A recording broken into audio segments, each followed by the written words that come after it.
Today's podcast is brought to you by Lake Effect Jiu-Jitsu. Lake Effect is your friendly neighborhood jiu-jitsu school. They provide top-notch martial arts coaching for all ages, including kids class, youth class, adult fundamental, and intermediate Brazilian jiu-jitsu for gi and no-gi grappling. This is an incredible service that promotes self-defense, self-confidence, and self-growth. We are also brought to you by Marquette's only heated yoga studio offering vinyasa and power classes. Tulavesi Yoga's mission is to empower you to live your best life and foster a sense of connection to self and the community. These are two local businesses that I truly believe in and help make all of what I do possible. Without any further delay, here's the podcast. What's up, guys? Welcome to Information Operation. I'm Connor Ryan, and we're coming at you from Marquette, Michigan, bringing you your locally sourced ideas, thoughts, and inquiries. Today on the podcast, we have local artist Bodega. He is a retired marketing executive, a painter who's been involved with art most of his life, a widely traveled, accomplished musician, and a lifelong seeker of principles and fundamentals to finding peace of mind. It is my pleasure in bringing you Bodega.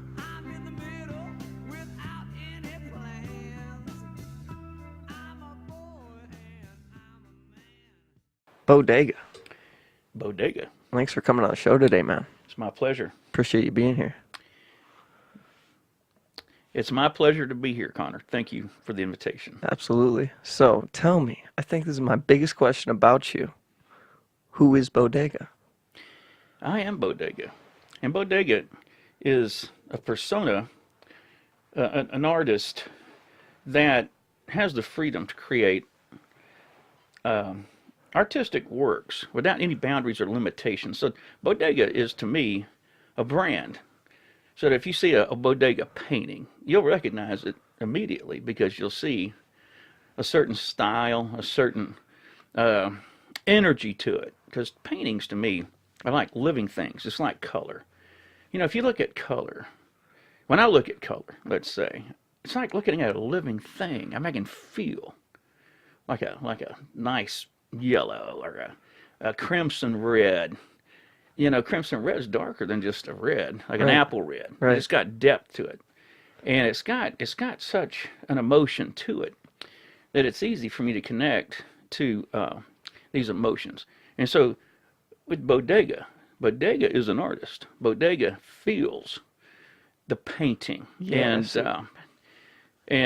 transcends just from an everyday life existence to something spectacular. Just another world that I just have the privilege to experience on a daily basis. So you kind of want people to recognize Bodega, how you see colors. Yes. Yeah, because when you look at a painting or artwork, it should make you feel something. It really should. Yeah. You should feel a connection. It's like when I see certain things, sometimes they're majestic. So if I'm out walking, and I like to walk early in the morning, I want to watch the sun come up. I've done this, let's say, for 20 years. I'm out the door, right when it starts getting light. That's my favorite time. And a cup of coffee in hand, and I want to walk down by the water. And I have such expectation every day because I'm going to be greeted with majesty, glory. It's like you get to touch the glory. You can see it. Sometimes they're just blue sky. Sometimes it's filled with colors. Do you think everyone has that sense? I would never assume that anybody has anything, but it happens to me. And I think certain people do. Right. It's coming from here. Well, yeah. It comes from your heart. Right. Not really your mind.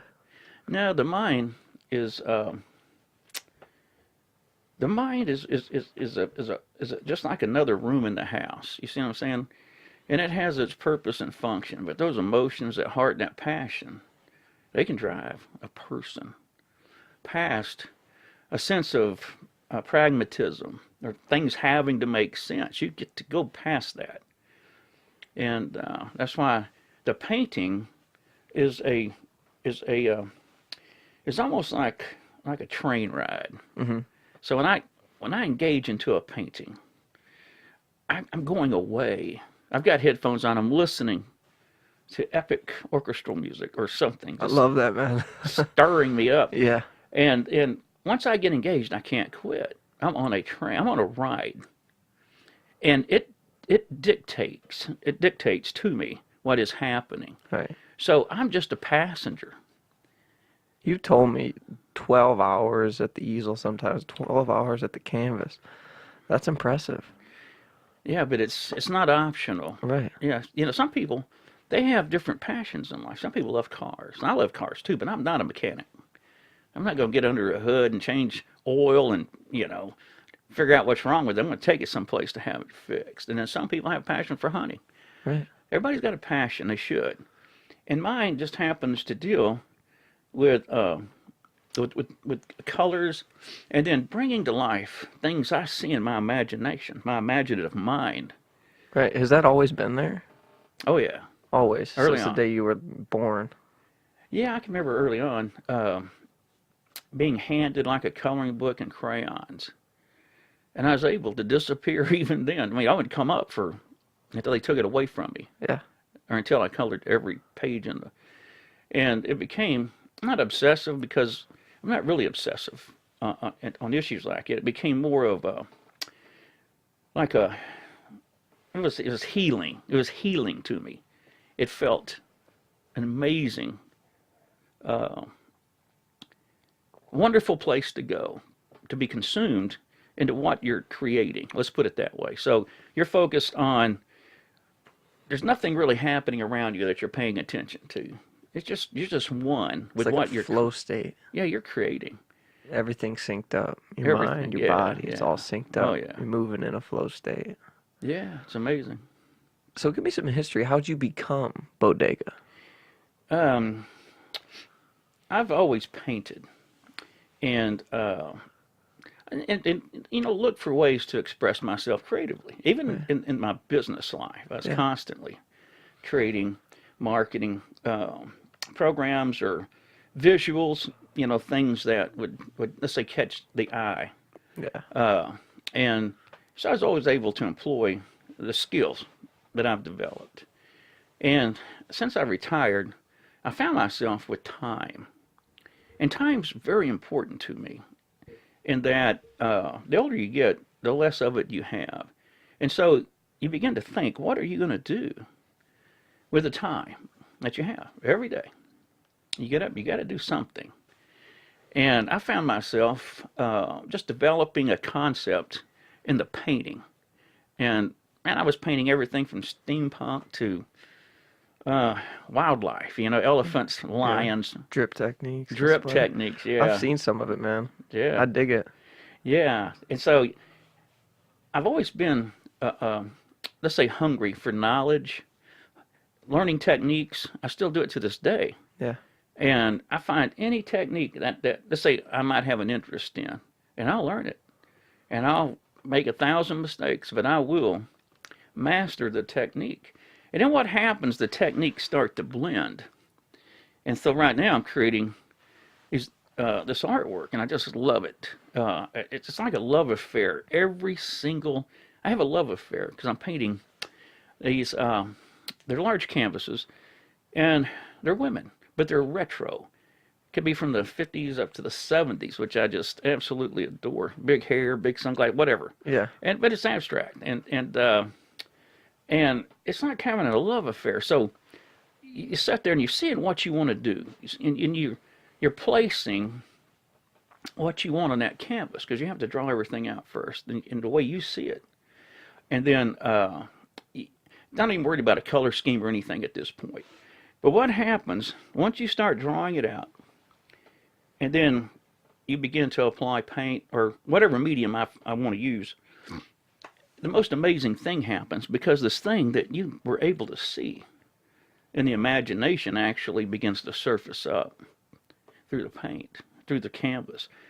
If I'm painting, let's say, a person, a face materializes, and it's an astounding feeling to me. I mean, it's like I have such a connection to what I'm doing that it's almost on an emotional level. It's like a love affair. I just fall in love with So with that's the this. only way you can describe it. You've never had this kind of relationship with anything else? I mean, yeah, marriage, children, things like that. Things like that. This is just another expression of an emotional. It's not really like a love affair because once I'm done, I'm on to the next project. But it all starts again, which I just love that too because it's like if I'm painting, I'll give that painting 100% of my effort.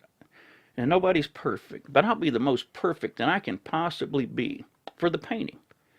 Because if you love something, what I found is you'll never give up on it. You won't quit, and you'll find a way to make it work.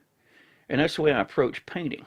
And that if I have an emotional connection with the subject or the painting, whatever's going on, I will pursue it. I will, no matter how bad I want to quit and give up, trust me, and it's hard. It's like a battle every single time. You're just fighting your way through the chaos to produce something beautiful. And so through that connection, I will find a way to bring that canvas to life. That's my job. That's the way I look at it. And I have a responsibility to that canvas. I am the only one that will bring that to life, to where you can look at it and you can appreciate it. So those challenges are more than just taking an eraser and just going over it. I mean, it's more like, how do you face those obstacles? How do you get over that? Um, the best word to describe that is just experience. Yeah. Unfortunately, the only way to learn in life is failure. I mean, you have to, you'll have some talent. So talent, let's say, will get you down the road part of the way. I mean, people, let's just talk about art. Yeah. If you've got natural talent, you'll be able to produce something that looks, that people will find that they like it. I like it. Looks good. But what you'll find out to get past that is where the discipline comes in because you have to understand that when you want to employ techniques or get better at drawing, especially anatomy Mm-hmm. or hair, Mm-hmm. you really, Organic features. yeah, anything like that. You Yeah. need to study it. You have to become a student, Right. no matter what your age is or your level of skill. So I've been doing this quite a while, and I've got solid techniques I can rely upon and call upon. But every day, it's sometimes I tell you what, sometimes it flows. It just flows, just like water. Right. It's like I'm not even, it just takes its own life form. I'm participating. Yeah. You see what I'm saying? It's like a Definitely. dance. I experience this with martial arts, Okay, where sometimes practice is just like boom, or yoga. you're right. Or yoga sometimes just clicks. Something just clicks like that flow state. You feel it. You feel like you're in the groove. You feel like you're all synced up, connected, firing on all cylinders. Mm, And that's then right. some days there's resistance. We face resistance. There's walls, there's barriers for you to get over before you can really get back to that. Get back to that flow state. That's right. What I've learned through experience is anytime I am met with resistance, anytime I'm met with a solid resistance, then I become very determined because what I've learned, if I just persevere and I push on, there is something magnificent waiting for me past the resistance. But you have to get past it because it's Right. it's hard. Right. Because the a human instinct, a predictable part of who we are, will quit. We'll just quit and go do something else. There's too many other things to do, too many Right. options to go occupy your time with. Yeah. Why would you want to suffer? Why would you want to fool with this when it's not working? And I encountered that yesterday. I was working on a very large canvas, really cool concept. I had the whole thing drawn out, everything laid out, and I approached it uh, methodically. And the way I like to paint is almost scientifically. So everything's thought out, but it's an emotional based approach where you got the discipline of a technique, but the freedom just to flow right through that technique into another, and apply as you go. And that's what this painting was. And I was working on a woman And her face and upper body, but she's in the wind and she's got thick hair. The hair is blowing, so the wind's coming from behind her. And so the hair has to be fluid. The hair has to move Right. and have direction based upon the contours of her face, neck, shoulder, and nothing was going right. And I felt such a connection to her. I didn't want to let her down. I didn't want to have to start over. I didn't want to lose her. It was a very powerful thing. And so what I did is I almost in a manic manner, I just became fearless and attacked it. I had to save her. See how that feels? I had to pull her back I out. don't know how it feels, Oblivion. but man, you're doing a damn good job describing it to me. And what happened? And I almost gave up twice. And I know better than to give up. But we're just human. We're frail sometimes. Right. It's just like, hey, I'm tired. I've been working My all eyes day. hurt, Yeah, you know? I'm old, older. And I thought, I don't give up. That's not who I am. And I tell myself that. Just like I said that to you, that's what I say to myself. You can't give up because that's not who you are. You don't quit. Right. You can't let her down. She deserves a chance Right. to live. And so I fought through it, and it changed a good, I don't know, 8 times. The whole thing, I had to rebuild an eye, and the nose was wrong, and hair. And I ended up with something that I was so pleased with. Not because it was brought to life, and it is, and it's beautiful. It's magnificent. It's a beautiful artwork. To me, I'm a fan of the art. You know what I'm saying? Yeah. I just get to participate in it. I'm just in awe of it. You're a student to it. Student. You're a So, crafter as well. yeah. But I was so pleased that I didn't give up, that I knew better Right. than So to that's what quit. keeps you. That's what keeps you coming back to the canvas. Man, that's just, That yeah, feeling at the end. it is. Oh, yeah, I think that's applicable with anything. it is. Anything. So do you feel that you see things differently or paint things differently? Because obviously you're painting off of what you perceive, pictures of women or organic features or landscapes. You see those landscapes, you see those women differently, or do you paint them differently as Bodega? Well, Bodega, there is a definite style to Bodega. Bodega was created to really support uh, a blend of techniques that I had developed. And so every painting's got Bodega on it because it's really about a brand. So the idea, if you see one of my paintings, it's going to say Bodega on it, sometimes really big and looks cool. So you'll know who the artist is. And I like that because I want it to be different. Right. Because Bodega is much more than the artist. Bodega is a frame of mind where there's absolute freedom employing techniques and then creating artwork that is not really out there. You know what I'm saying? There's no comparison, especially locally. Yeah. Not that I would mind that. I wouldn't mind doing landscape, Lake Yeah. Superior, things Yeah. like that. It's been done. Been done. I want to. It's like having a restlessness all the time. Hmm. Never become complacent. Never become satisfied. You're in a constant pursuit of something that puts you out front in a sense that you don't have to declare it because the art speaks for itself. Hmm. The artwork has a very loud voice. If you find yourself looking, let's say, at one of my paintings, and you cannot take your eyes off of that painting, that's what I'm talking about. So that's what you want to get out of the viewer. Yeah, That's what you want. yeah, yeah, because it's the magic. It's like when I look at something or I put together ideas, I'm looking, I call it the magic, but it is got to be above normal. And we're talking way above normal. It's got to be something not superior. Because I don't look at it like my work is superior. Right. I'm not like that at all. I have a responsibility to do the best that I can do with what tools and then the skill that I have and then the techniques that I've been able to acquire and employ. I have a responsibility to that, to be the best that I can be for me. Not trying to be above anybody else, not trying to be like anybody else. To me, it's just more of a pursuit of of beauty, a pursuit of things that just transcend the normalcy and mediocrity of living. Yeah. Anything, whatever that price is, I will pay it on that canvas. Because painting is a metaphor to me about life. You know, I learned so much from painting. The mistakes I make, the corrections.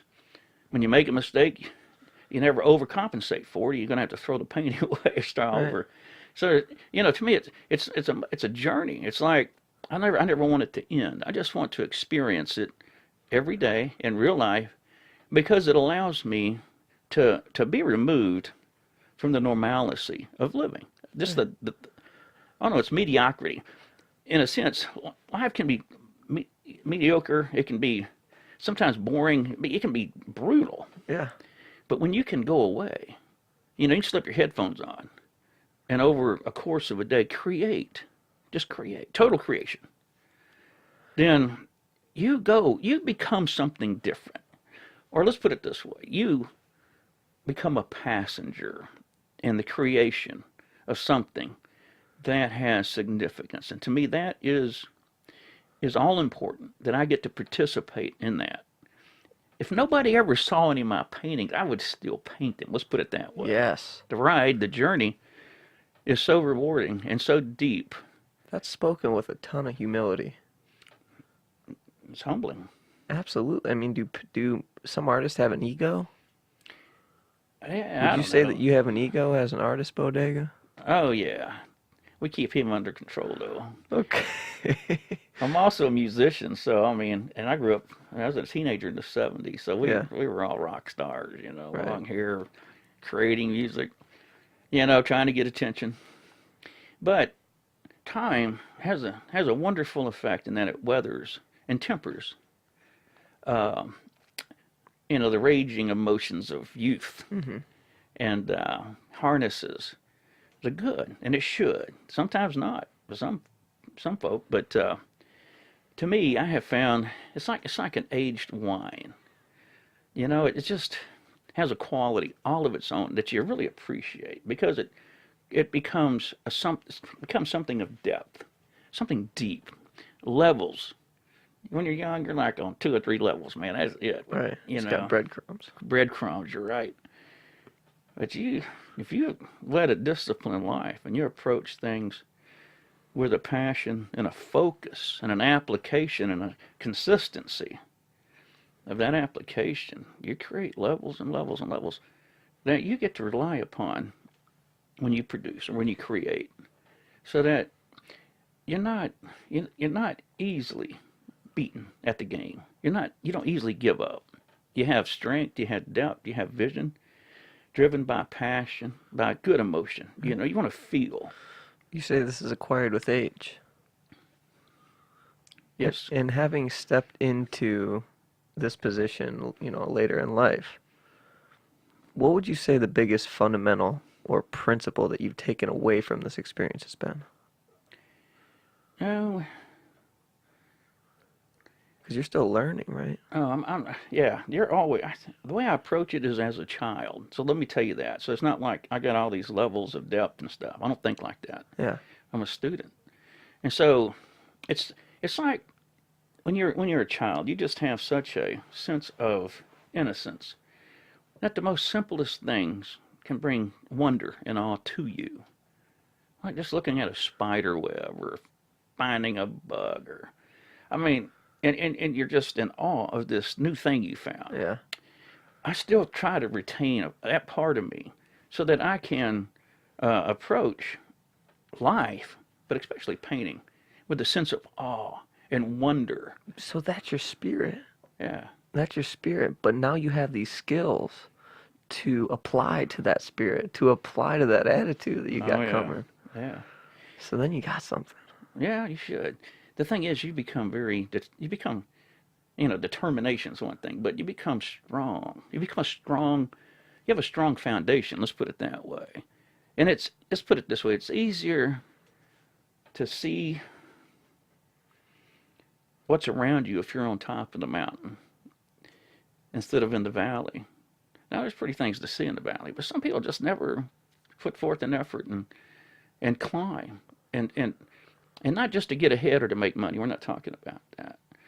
But if you're passionate about something, every step you take in that direction is going to allow you to see clearer and better. So your view changes only because you're willing to put forth the effort and the suffering. Because when you learn, it's tough, it's hard. You know, you got to get past yourself. This thing's bigger than you are. Let's put it that way. That's the way I look at it. It's bigger than I am. And so to me, I want to see as clear as I can. And then I want to be able to take what I see and then create it, make it come alive, make it colorful, make it say something, make people feel an emotion, make them look at what I create in awe and wonder, just like I do. I'm a fan, so you got to keep that in mind. Yeah. And but you can't get there unless you're willing to pay the price, to work hard, and to acquire a skill level, just like in any other profession or sports or anything. It's constant application because you have got to build a complete uh, box of tools that you can draw from at any time Yeah. as you're applying. And what that really does is give you the freedom to explore. What are you really capable of? That's the question of the day. What's your true capability? Would you say that's potential? Yeah. Do you believe in potential? Oh yeah. Yeah. Yeah. But your potential so far outweighs, or mine. Let's put it back in that term. So far outweighs out. You know, it's further away than what I can even see or even become. I mean, I think we have an endless sense of potential. What am I capable of? I can tell you what I'm capable of doing today. Today. Today. That's all you're really in control of, though, is the present. That's it. You know, you Yeah, can't really yesterday see is down the history road. and tomorrow's a mystery. So all Today. we have. I like that. What role does authenticity play in all this? How much do you have to understand yourself to create these works?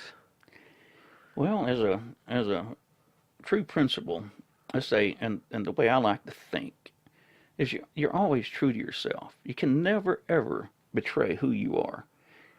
And you can, I have, unwittingly, but what happens is that we become the judge and the jury, and we hold ourselves accountable anytime we cross that line. And you may think you're getting away with whatever it is that you stepped over, whatever line you crossed that you shouldn't have, whether it's an easy way out or just giving up or giving in to things that are just not going to work for you. And so you just lose a sense of who you are. And so what I've learned to do is always be honest. I know my failure. I know my ambitions. I know my weaknesses. I understand how frail I can be as a person. Now, you know, nobody really ever sees that because I got a nice little front I put up, developed over time, But in a sense, as I paint, I hold nothing from myself. I give everything there is. There is no sense of failure. It's not a part of the vocabulary. Quitting is not part of the vocabulary. You win, you learn. You win, you learn. You lose, you learn. And so, to me, if I am going to be true to myself, then I'll put it all on the table. Nothing's hidden. Nothing's kept in secret. You see what I'm saying? Yeah. So I have to be true to myself so that I can pull from even a deeper well that which I want to do, which I'm pushed in a sense. It's not self-pushing, it's pushed. You feel compelled to do this. I never have to think about it. Right. Some days I get up and I don't want to do it, and then here's what I know. So the body's going, and you're tired, whatever, don't feel like doing it today. Let's go walk, 10 miles or something. But what I found out is that once I become engaged in painting, once I choose to take that first step, in the direction I know I need to go in, because I'm always true to myself. Once I do that, within 30 minutes, I am so consumed and eaten up with this thing I'm creating that I can't quit. Just by taking a few steps. That's it. Once you do that, it just takes a life of its own. People can apply that to anything. Anything. You want to go out for a run, but your body's saying, no, I don't want to go run, That's man. it. You go take a few steps down the sidewalk. See how far you go. That's right.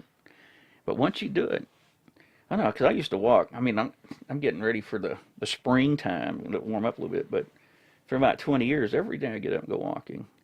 I'm gonna tell you right now, sometimes you don't feel like it. You know, Right. it's dark outside. You don't want to get out of bed, and you just want to lay there. And but then again, I'll go, but that's not who you are. That's not who I am. I am the one that will go out that door, get suited up. I'm going to go watch a sunrise. Why would I rob myself of that experience? Why would I deprive myself of that beauty, the magnificent sun coming up? Even on a cloudy day, it's still joyful. That's biological. That is biological. When you watch the sun rise or sun come down, there's some kind of chemical in your body that says you survived another day. Yeah, Congratulations. that's right. Congratulations. Yeah, it's like connecting with everything that nature represents. You're not in a house, you're not in a car, you're not watching TV, you're not looking at your phone. You're looking at something that's been around a long time. And it's magnificent and glorious. I remember thinking, man, how come everybody in this town is not out here looking at this sunrise? I mean, it's astounding to me. Yeah. But, I think like this, but everybody's got the right to experience things like that. And some choose and some choose not to. And that's okay too, because everybody's got different interests. There's no right way or wrong way. But to me, that emotional connection with that sun coming up or going down, it just fills me with light. Anything's possible. It opens a door and it lets me see clearer, because I'm not just consumed with stuff that really don't matter anyway. And What stuff doesn't matter? oh man, like laying in bed, watching the news, Yeah. fooling around on my phone. Yeah. There's no Yeah. benefit. I mean, there's no gain. There's no profit. Right. There's no value. No value. When I get up and if I get up and paint, I promise you there will be something of value created. If I go for a walk, catch the sun coming up, value is 1,000 times How do you measure resonated. it? How do you measure value? You don't, man. You just feel like you're flying. You feel like you're soaring on the wings. You know what I'm saying? Yeah. You're in the clouds. You're part of it. You get to be part of this amazing happening to me. Whether it's painting, whether it's whatever you do in life. You see what I'm Yeah. saying? Yes. I'm speaking metaphorically. Absolutely. It's worth getting up for. It's That's the moral. whatever the price. I did this week. I was getting ready for jiu-jitsu. Starts at 6 a.m., man. It's a tough time. 6 a.m. I'm laying in this bed. And I'm saying, what would a strong person do? And what would a weak person do? That's it. Easy answer. Easy answer. Yeah, Get out of bed. that's it. That's impressive to me, because that's probably an option I wouldn't really choose at this point in my life. But that's respectable. Yeah. Yeah. Go throw people around, choke some necks in the morning. 6 Now a.m. Start your day. That would interest me. Yeah, that might. If I'm feeling extra aggressive. Yeah, it's a great way. It's a great outlet. It's Oh healthy. yeah. It's Yeah. healthy. Yeah. But well, that's respectful. No, that is metaphorically, though. How do you apply these principles to the rest of your life? Oh, throughout the years, I have been an avid reader, and I have tried to find the most powerful words, the most powerful thoughts that I could find, and to fill my mind with those things. Because there's so much negativity around us. By the time a person's 18 years old, and it's beaten up and just, lucky to do anything. But when you're a child, you are just so consumed with exploring a world, of unbelievable possibilities. And nobody can tell you that you can't because you're gone. And so what I did is I would read books, and then I would memorize certain passages that I'd find, and uh, and then employ those in my work life, home life, and anything I did, uh, and recount these things and just say them over and over and over. And it's not so much like motivational things, and I like some of that, but this is more depth because what I've learned is that if I make something mine that I've read, that I've taken notes on, that I've memorized, and then I recite it, it becomes a part of me, and I will act on it. Let's say in times of duress or stress or extreme confrontation, I will act on what I have consumed my mind with. And so the things that I apply to painting have really been learned over a lifetime of living and at different levels in different parts of the country, different parts of the world. I've lived in a lot of different places. And you experience cultures, you experience so many different uh, people, and then climates, landscapes from mountains to like I was in the mountains of Honduras one time, and I saw things that are just beautiful. I mean, it was just astounding to me, and so you just take all these experiences that you have and catalog those in your mind, and always with a positive approach, always with a very determined approach, in everything you do, good, bad, or ugly. Sometimes it's just ugly. Life's brutal Right, sometimes. and that kind of determines the way that you perceive these words, the words that resonate with you. Because, words that resonate with you might not resonate with the next person or with me. Right. But because of what you've seen and done, they hit you. They hit you in a different kind of way. They have been employed, trust me, and they have been found to be true. Because sometimes, just because of my nature, I get myself in a situation where it's life or death. I'm out on an adventure someplace. One time we got lost in the jungles of Central America for a few days. Couldn't find the trail, no food, and it was a test. It tested everything I had, and I learned a few things. One, the first person to give up and quit was the biggest guy. He just sat down and started crying, and that was shocking because this was a big muscled man. You know what I'm He's saying? the alpha He was the wolf. alpha wolf. And then the next thing I learned is we finally gotten back to where we were in a gorge, so we couldn't get out of it. Couldn't see your way out. No. We were trying rappelling, we were doing everything we could, climbing up these huge waterfalls, crazy stuff. And we finally got back to kind of where we started.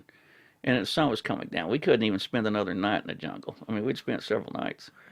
And so I took it upon myself because I felt like I had a reserve a little bit, and just from my conditioning, not so much physically but mentally, because a lot of it's mental condition. I just determined that I was going to get my friends out, so I had to run up and up and over this kind of a small mountain. It wasn't like a big mountain or anything, but I'd go straight up. Yeah. And I'm like exhausted. I mean, physically, I'm shot. Legs are busted up. I got scratch mark. I got puncture wounds from falling into trees with long thorns and crazy stuff. Anyway, I made it up and got them help. But I was spent, man. I was done. I just fell on the ground. How'd you get help? Well, at the top, there was actually a family that lived up there. They lived in huts and stuff, but I Yeah. knew them. They lived on the land of this really cool waterfall that we like to go see and stuff. And I came staggering into their little compound, and I go, my friends are down at the bottom, down there by the river, and they're hurting really bad. They're in bad shape. And I saw this man. He was 60 years old, lean, put like a miner's helmet on his head with a light. He takes off running, leaps over this wall. I mean, it's a pretty impressive thing to see. Boom! He takes off down there in the dark, and These are natives? Yeah. I mean, What country? this is Belize, actually. Okay. Belizeans, yeah. And they're mestizo Indians, what they are. Are they indigenous? Uh, Not quite. Yeah. kind of, yeah. I mean, it's a mixed type Okay. of a, Culture. yeah. And so the lady brought out food because we were starving. I mean, she brought me out food and like rice and something else. And then my friends came staggering in finally. And they just staggered in, fell right on the ground. They were done. Didn't move. Couldn't move. And it took us about an hour to kind of just get over it. I mean, where we could just stand up. And and then we finally made our way back to where we had somebody come pick us up and stuff. But let me tell you what, when you're out there and your life's on a limb and you face your biggest fears, you're gonna find out who you are, and you better be prepared mentally because if you give up in a situation like that, or if you quit easily, you're done. You're just done. You're dead. You're dead. I've seen a jaguar in the wild, and that's hard to do. What was that like? It's beautiful. You got to keep in mind, this was a crazy, crazy experience. But at night, I'd look up and see like millions of stars. I mean, Peace. it was amazing. Yeah, I was at peace. Great peace. Wonderful. Because I know. I mean, I needed some assurance, and I got it. Yeah. And because I have a fear of climbing up rocks and overhangs and just hanging in midair. I mean, that's a normal fear. That's a normal fear. Okay. That's not too abnormal. So I felt fear. I don't usually feel fear too much. I felt fear, and it was kind of shocking to me. And I just stopped, and I thought, I'm afraid. I'm afraid. I feel fear. I don't want to do that. Right. We had to get out, so I didn't have any choice. Something you told me that stuck with me is fear is false evidence appearing real. That's right. So that was false evidence that you were actually not afraid. Yeah, yeah, yeah. You have to You deal with did it. that. It's the fear. It appears real, but when you don't have any choice, it don't make any difference. You're going to have to deal with it and get it out of your system, and then go do what you have to do, whether you live or die. Makes no difference. So you make up fear. You make that up. It's a concept.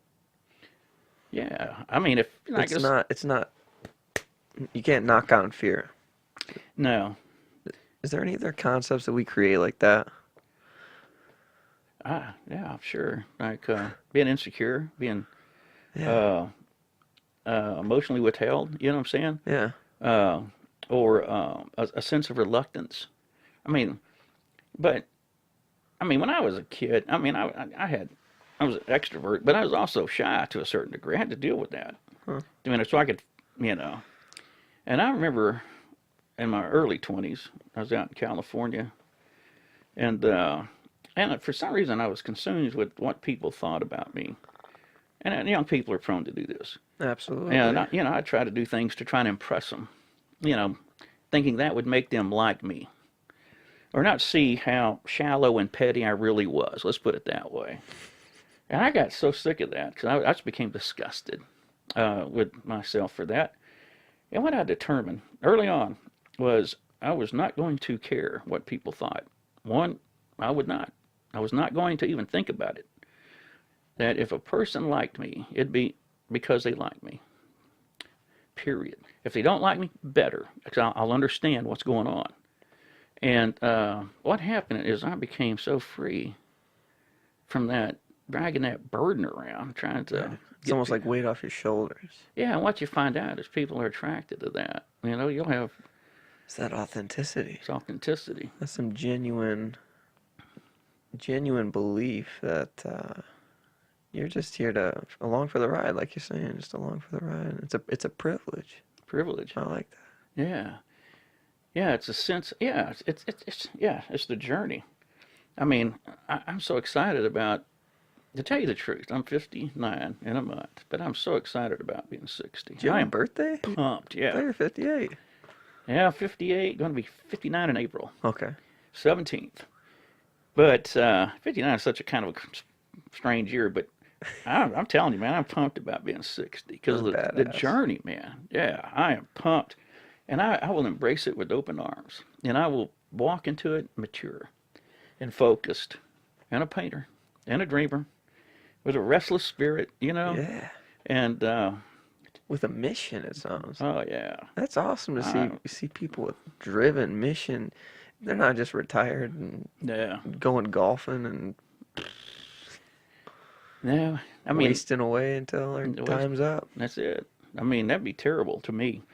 I think that would be a fear. That's a definite fear I have. I cannot. In fact, I cannot do it even today. I can't. I cannot waste time. It's not who you are. It's not who I am. I I can will. see that. I will get up and go to work. I will get up and activate. I will get up and better my situation, better myself, and uh, and discipline myself. Put myself on another 90-day program, whatever. Yeah. I got to be moving forward Yeah. because if you ever give in and then you settle and you become comfortable, you start to die. It may Mhm. take 30 years, but you'll be dying, a little piece of you. And so you want to keep alive all those wonderful things that you were born with, all the genuineness, the excitement, the ability to believe anything. Right. A little kid, man, he believes dragons are real. You see what I'm saying? Yeah. He has no concept that they're not real. And now we know dragons are not real until one goes flying across the sky. But I would love to just to be able to hang on to that sense of amazement. That's that innocence that people talk about. Kids have that innocence about Yeah, the creativity. yeah, they're endless. They call it Eden. I heard it, and I say a child will stay in a form of Eden till they're about 7, where things are real, things are mysterious, things are wonderment, and they Yeah. believe everything you tell them. Yeah. In a sense, they don't really have a concept of trying to disprove or disbelieve things. And what happens in life? Life's real. Life can be hard. Life's demanding. I mean, just to even get ahead, you're going to have to push forward against any resistance, and you become jaded. You become, in a sense, um, locked inside that you're not going to take any risk. That you're not going to push past your comfort zone. You're not going to strive just one more mile or one more effort or one more round of to grow. And and I'm not the most disciplined person. I understand it. You got to remember, talking about it and applications, two different things. Absolutely. But in being true to yourself, how can you not? Why would you deprive yourself of becoming better every day? I don't care what your age is. I mean, I've seen older people that do the most amazing things because they push themselves still. Hmm. And they earn the right to be. They earn the right to be free. They earn the right to do the things they do. And I want to earn the right to do the things I see in my imagination. I want to earn it. If it's given to you, you want to appreciate it anyway. You earn it, let me tell you what, it costs you something. You'll hold it dear and true to your heart. You'll hold it as a friend and a teacher to you because it taught you something. Taught you something that money will never buy.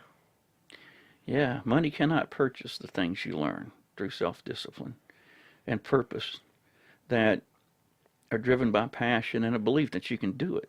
You have to believe that you can do these things or you'll never get past it. What gave you that? Yeah, what gave me that? I remember as a young person, and I would do artwork, not because I wanted to or even thought about it. I had to do it. I was so consumed by it that it took a life of its own. So if I had free time, I was drawing, painting, something, um, and not always the very best, creative. Yeah. But to me, I was engaged, and what made me feel, I don't know, this the just secure in a sense, just in a wonderful world that I could be in, where everything around me, let's say, would be crazy and chaotic, just Hmm. like a house full of kids is, and you're one of the kids. Right. Yeah, that can be kind of tough sometimes, So you just find yourself, a lot of people like to, they read. They'll read, get involved in a book, or they'll do things. To me, they just became a passion. And then in time, I was able to develop what I enjoyed and into a discipline application of the things I had learned, the knowledge. And a key word is consistent. So if you're consistent in anything, you can learn how to play the piano in about 10,000 hours. But I mean, Anything. very well, anything. And so, it's funny because, I'm an observer of people. And some people, and I've been like this too. So not really pointing a finger because I'm like this too. Right. But you try something, and just because it just seems like you'll never do it, you quit. And or you'll just move on to something else. When all you have to do is be consistent. I mean, it's like, and I had to learn this in later life because when I was young, I was restless. I was reckless, man. I was crazy fun and on the move. And I didn't really think about things too much because I was experiencing life all over the place, all over the world. Struggle with that myself. There you go. Consequences. I can't see the consequences. What I've learned is that, and it took age and experience to calm that fire down. I mean, so it's a much more pleasant journey now. Let's put it that way. Yeah. Before it was just, bam, Yeah. amazing. But now it's a much more calmer approach to where you can be really consistent. And so when I employ a new, let's say, discipline, and I do from time to time, I don't do it for a season. I don't do it for a while. I try to employ it as a lifestyle. Yes. And I think my way through You this. do that with your mindset. Your intention is as a lifestyle. I'm not doing this for a reward. I'm not doing this for a certain amount of time to achieve something. Your intention is this is my life. That's my life. And the thing is, I mean, yeah, people are seriously disciplined. I mean, they'll do like 100 push-ups a day, 200, or whatever it is their goal is. They'll get on P90X or whatever, Yeah. And where I'll employ simple disciplines because they layer up. And what I found is that I do real well with that because if I try to bite off something that's too big to chew on, then you'll give up. It's too difficult. And the way the mind works is you'll think of 1,000 other reasons not to do it. But when I do something smaller and make it more of a manageable affair and something I really enjoy, then I'll employ that. And I'll do it every day. And then I love it. Because I don't think there's an ending to it. I don't think, well, all I got to do this is, for 2 weeks and I'll, get this result. Because one book I read was, Can the Ant Eat the Tiger? Can the ant eat the tiger? How does the ant eat the tiger, Connor? One piece at a time. One little bite. One day at a time. One little bite. That's right, but he'll eat that tiger. Yeah. How does a raindrop dissolve a mountain? How does a man build his castle? One brick at a time. And so, in thinking like that, I've learned just to be consistent with little things. It's not the big things that are going to change your life. Well, they will come. Oh, yeah. Yeah, of a simple application, you build a castle. You build anything. You create anything. An empire. An empire. You really can. Or you can build a set of disciplines and skills that allows you the freedom to do whatever the heck it is you want to do. Whatever you put your mind to, then you get to explore that because you earned it. You've earned the right. Yeah. It's yours. It sounds like you, Bodega, are on a mission to paint, to create, to envision. What are your plans? What is your end? What is your end goal for Bodega? No end goal. This is a lifestyle. So this is it. I love it. I'll do this every day. Now, so if you look at some goals, I've got goals to. I want to hit some art fairs. I think that'd be fun. Yeah. Art festivals. Very cool. Thousands of people and let them see Bodega. Let them see the artwork. Yeah. I want to see their reaction. I want to engage with them. Yeah. And then I'm going to do some stuff online and stuff also. Because I like building websites and do some marketing. I'm a marketing. So how can people find this stuff? Well, right now on Instagram, I'm at I Am Bodega, and then our website will be launched probably in a week called I am IamBodega.com. Bodega. I am Bodega. Watch out. I say that to myself all the time. When I'm painting, I get up and I'm approaching that canvas. I am Bodega. Very cool. Very cool. So, to anybody listening, I am Bodega. Look it up if you're interested. Check it out. It's quality stuff. I'll try to get some stuff up on my page as well. It's been a pleasure. Pleasure is all mine, Connor. I really appreciate the opportunity to talk to you. It's been very engaging, and you've got a good skill at pulling uh, things out of people, and I respect Well, I that. appreciate that. Yeah, I enjoyed the conversation. I don't care if it was recorded or not. You know what I'm Yeah. saying? Yeah. It's And that's how I approach this podcast. Kind of we were talking. yeah. It's a lifestyle. I don't care who listens to it. All right. I'm doing it for me to That's learn about other people, that's right. experience people. So until next time, guys, ride the waves, dude.